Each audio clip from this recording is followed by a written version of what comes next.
সকলকে ওয়েলকাম। আজকের ক্লাসে আমরা দেখে নিচ্ছি অষ্টম শ্রেণীর একটা গুরুত্বপূর্ণ টপিক, মানুষের খাদ্য ও খাদ্য উপাদান। আজকে আমরা এখানে আলোচনা করব 45 নাম্বারের একটা প্রবলেম সেট। প্রথম পার্টে আমরা রেখেছি 15টা এমসিকিউ এবং পার্ট বি যেটা আমরা আসছি পরে আলোচনা করব সেখানে এসএকিউ টাইপ অর্থাৎ অতি সংক্ষিপ্ত প্রশ্ন উত্তর, এবং পার্ট সি সেটাতে আমরা রেখেছি লং কোশ্চেন।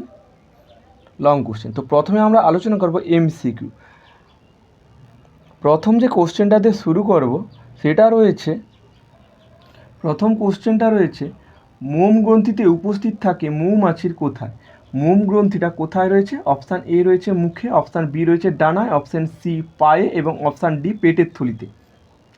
তো রাইট অ্যান্সার হয়ে যাবে পেটের থলিতে।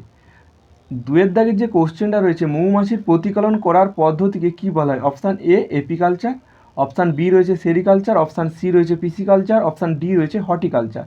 তো এখানে রাইট অ্যান্সার হবে এপিকালচার। নিম্নের কোনটি বহিরাগত কার্পের উদাহরণ?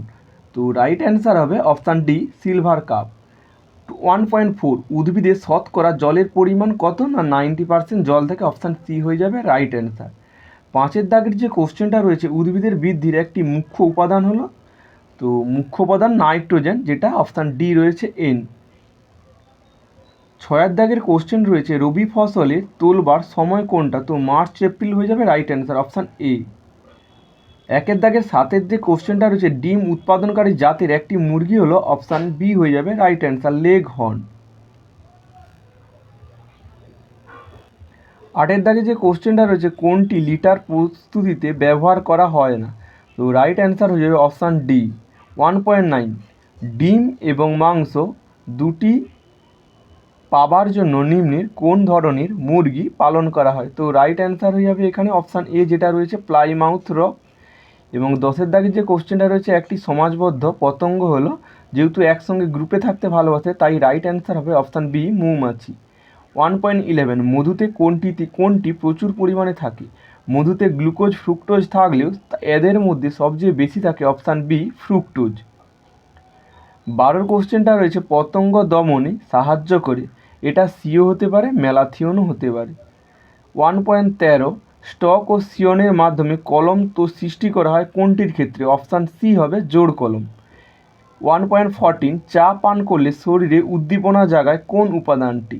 রাইট অ্যান্সার হবে অপশান বি ক্যাফিন। আমাদের যে এমসিকিউ শেষের একদম কোশ্চেনটা রয়েছে কৃত্রিম পদ্ধতিতে মাছের ডিম পোনা তৈরি করতে যে গ্রন্থির নির্যাস ব্যবহার করা হয় সেটি হলো, তো রাইট অ্যান্সার হবে অপশান বি পিটুইটারি। চলে যাচ্ছি পার্ট বি এর অতি সংক্ষিপ্ত প্রশ্ন। প্রথম যে কোশ্চেনটা রয়েছে বিজ্ঞানের কোন শাখায় ফল ও সবজি পদ্ধতি নিয়ে আলোচনা করা হয়? তো রাইট অ্যান্সার হবে হর্টিকালচার। 2.2 সাধারণত বর্ষার শুরুতে আমরা ড্যাশ ধরনের ফসল চাষ করে থাকি? তো রাইট অ্যান্সার হবে খারিফ ফসল। 2.3 শস্য আবর্তনে দুটি চাষের মাঝে একবার ড্যাশ উদ্ভিদের চাষ করা হয়? মাটির উর্বরতা ঠিক করার জন্য আমরা সিম্বগোত্রীয় উদ্ভিদ ব্যবহার করে থাকি। 2.4 চা একটি দেশ জাতীয় ফসল। এখানে দুটো অ্যান্সার হতে পারে, একটা পানীয় ফসল বা অর্থকারী ফসল, দুটার মধ্যে যে কোনো একটা লিখলে হয়ে যাবে। 2.5 চায়ে উপস্থিত ড্যাশ রক্তে কোলেস্টেরলের মাত্রা কমায়? রাইট অ্যান্সার হবে পলিফেনল। 2.6 গোল্ডেন রাইসে কোন প্রকার ভিটামিন বেশি থাকে? ভিটামিন এ হবে রাইট অ্যান্সার। 2.7 আসিল হলো মুরগির একটি ড্যাশ উৎপাদনকারী জাত? এটা হবে মাংস উৎপাদনকারী জাত।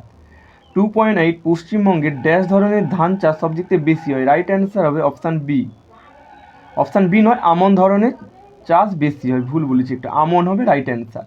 2.9 মোর্চে রোগ কোন উদ্ভিদে লক্ষ্য করা যায়? যেহেতু মোর্চা রোগ একটা ছত্রাকের জন্য দায়ী, এটা মেনলি গম গাছে দেখা যায়, গম গাছে রাইট অ্যান্সার হবে। 2.10 চায় সবুজ চায় কোন ভিটামিন থাকে? না সবুজ চায়ে থাকে ভিটামিন কে। ভিটামিন কে এর কাজ কি? অর্থাৎ সবুজ চা যদি আমরা বেশি গ্রহণ করি তাহলে আমাদের শরীরের ভিতর রক্তক্ষরণটা কমিয়ে দেবে। চলে যাচ্ছি আমরা 2.11 এপিয়ারি বলতে কি বুঝো? তো এপিয়ারি হচ্ছে বিজ্ঞানসম্মতভাবে মৌমাছি প্রতিপালন চাষকে বলা হয় এপিয়ারি। চলে যাচ্ছি 2.12 মুরগির ডিমে কি মৌল বেশি থাকে? তো খনিজ মৌল, ক্যালসিয়াম, সোডিয়াম, পটাশিয়াম, তাছাড়া অ্যামাইনো অ্যাসিড, প্রোটিন উপস্থিত থাকে। 2.13 কার্প কাকে বলে? কার্প হচ্ছে একটা মাছ, অর্থাৎ ত্রিকোণাকৃতি মাথায় যাদের আঁশ থাকে না, অস্থি থাকবে, চোয়ালে দাঁত থাকবে না, অতিরিক্ত শ্বাসযন্ত্র থাকবে না এবং দেহের ভিতরে একটা পটকা থাকবে, তাদেরকে আমরা কাট বলবো। চলে যাচ্ছি আমরা 2.14 ড্রিপ লিটার কি। তো ড্রিপ লিটার হলো মুরগিদের জন্য একটি বিশেষ ধরনের শয্যা নির্মাণ। চলে যাচ্ছি আমরা 2.15 দুটি আগাছানাশকের নাম কি হবে। তো আগাছানাশকের নাম হবে পিক্লোরাম ম্যালাথিয়ন। 2.16 কন্দ জাতীয় দুটি ফসলের নাম হবে আদা আর হলুদ।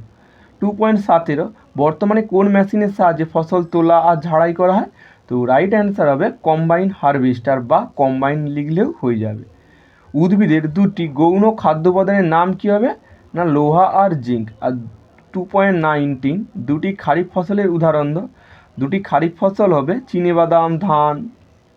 2.20 অর্থাৎ লাস্ট যে এসএকিউটা রয়েছে মৌমাছির জীবনচক্রের নাম লেখো। তো মৌমাছির জীবনচক্রের 4টা জীবনচক্র দেখা যায় কি কি। লার্ভা, প্রথমে আছে ডিম, তারপর লার্ভা, লার্ভা থেকে পিউপা, পিউপা থেকে পূর্ণাঙ্গ। তো এগুলাই ছিল 20টা এসএকিউ। এবং পার্ট ডির আমরা যে লং কোশ্চেনগুলো রেখেছি, তো 5টা কোশ্চেন আমরা রেখেছি। প্রথম যে কোশ্চেনটা রয়েছে, ময়লা জল কীভাবে মাছ চাষে উপযোগী হয়ে ওঠে। তো এটা বলে দিচ্ছি, যেহেতু কলকারখানা এবং গৃহস্থলীর বর্জ্য পদার্থযুক্ত জলে ফসফরাস, সালফার বেশি থাকায় জলে ফাইটোপ্ল্যাঙ্কটন ও জুপ্ল্যাঙ্কটনের সংখ্যা বেড়ে যাবে। এবং ফাইটোপ্ল্যাঙ্কটন আর জুপ্ল্যাঙ্কটন হচ্ছে মাছদের উত্তম খাবার। তাই এই জলে মাছ চাষ করলে বাইরে থেকে এক্সট্রা করে খাবার দেওয়ার প্রয়োজন হয়নি। এবং মৌমাছি কীভাবে মধু প্রস্তুত করে থাকে এটা আশা করি যে কোনো টেক্সট বই আমরা পেয়ে যাই। পার্থক্য সিটার আর নন সিটার। তো সিটার হচ্ছে কাকে বলে এবং উদাহরণ লিখলে এখানে হয়ে যাবে।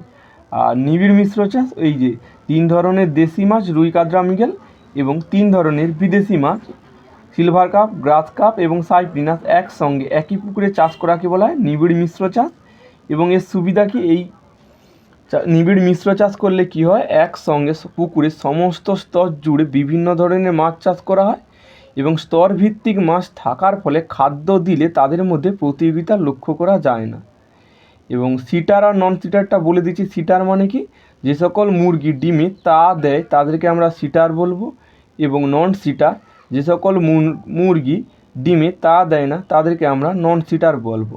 নন সিটারের এক্সাম্পল হবে লেগ হর্ন এবং সিটারের এক্সাম্পল হবে মিনরকা। আচ্ছা 3.2 যেটা আমরা কোশ্চেন বলে চলে গেছিলাম বাট উত্তরটা বলিনি, বাট উত্তরটা বলে দিচ্ছি। মৌমাছি কীভাবে মধু সংগ্রহ করে।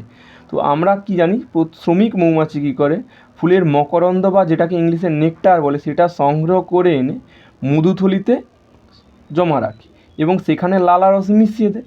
মিশিয়ে দেওয়ার পর কী হয়, মধু প্রকোষ্ঠে উগড়ে দিবে। উগড়ে দেওয়ার পর ক্রমাগত ডানা দিয়ে ঝাপটাবে। ডানা দিয়ে ঝাপটালে কী হয়, মধুতে থাকা জলীয় উপাদানগুলি বাষ্পে পরিণত হয়ে যাবে এবং ফুলের রসটা জমে গিয়ে মধুতে পরিণত হবে। লাস্ট যে কোশ্চেনটা হচ্ছে শস্য আবর্তন কাকে বলি না, নির্দিষ্ট সময় অন্তর অন্তর একই জমিতে বিভিন্ন ধরনের ফসল চাষ করাকে বলবো শস্য আবর্তন। তো আজকের ক্লাসটা এতটাই ছিল। রেখেছি 45টা এমসিকিউ সঙ্গে এসএকিউ সঙ্গে লং টাইপ অ্যান্সার। তো এই কোশ্চেনগুলো যদি আমরা করে নিতে পারি তাহলে এই চ্যাপ্টারটা থেকে আমাদের রেডি হয়ে যাবে পরীক্ষার যাই কোশ্চেন আসুক না কেন ভালো মতো সেগুলোকে অ্যাটেম্প্ট করা যাবে।